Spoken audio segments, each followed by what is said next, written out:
Comme dans un calorimètre, en fait, on a une transformation monobar. On a plutôt tendance à utiliser l'évolution de l'enthalpie pour étudier l'évolution de la température dans un calorimètre. Du coup, je vais traiter la dernière activité du cours sur une vision enthalpique qui sera un petit peu plus pertinente pour, pour l'exercice, et c'est la même chose que je fais dans le savoir-faire numéro 4. Ça prendra beaucoup de sens dans le chapitre numéro 4, donc sur les changements d'état. Vous verrez que de toute façon, on sera amené à le traiter sous la forme d'une variation d'enthalpie. Donc je le fais aussi ici.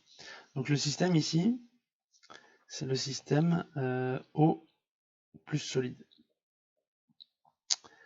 Dans le calorimètre, la transformation se fait dans un dispositif calorifugé, donc calorifugé.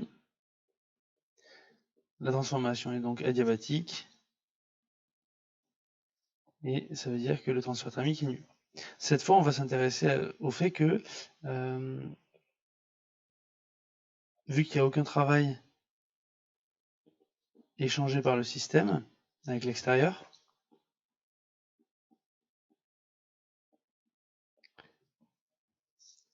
on en déduit que cette fois, non pas le travail, mais le travail utile est nul. Donc, d'après le premier principe,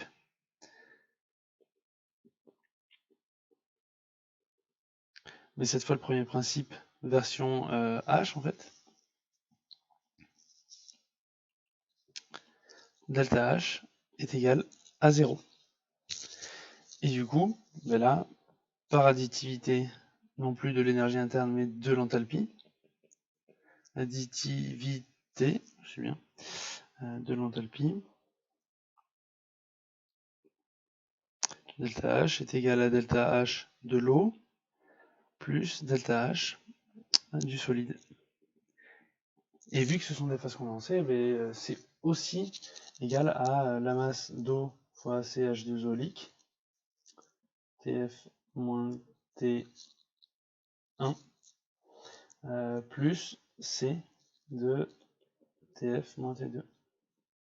Et on obtient le fait que TF est égal à MCH2O liquide T1 plus CT2 sur MCH2O liquide plus grand C. Ça, on le retrouve. Et là où je voulais insister, en fait, c'était sur le fait vraiment que, de toute façon, vu que il y avait totalement équivalence entre les deux principes, normalement, il n'y a pas de raison que vous obteniez un résultat différent. Et aussi le fait que, en fait, ça va être assez utile lorsqu'il y aura une variation de volume.